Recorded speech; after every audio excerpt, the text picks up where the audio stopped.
ভালোবাসা আর অনুভবের সম্পর্ক কেবল তাদের সঙ্গেই গড়ে তুলতে হয় যারা সেই ভালোবাসা আর অনুভবের মর্যাদা বোঝে।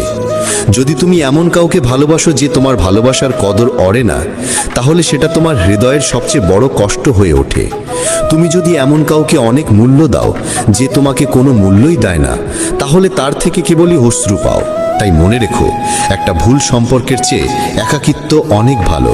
একা থেকে তুমি এতটা কষ্ট পাবে না যতটা ভুল সম্পর্কে যুক্ত হয়ে পাবে। আজকের যুগে কেউ কারোর কদর করে না, কেউ নিঃস্বার্থ ভালোবাসা দেয় না। তাই যাকে তুমি সবচেয়ে বেশি গুরুত্ব দিতে চাও তাকে ভালো করে চিনে নিতে সময় নাও, বুঝে দেখে তারপর জীবনে তাকে সেই সম্মান আর স্থান দাও।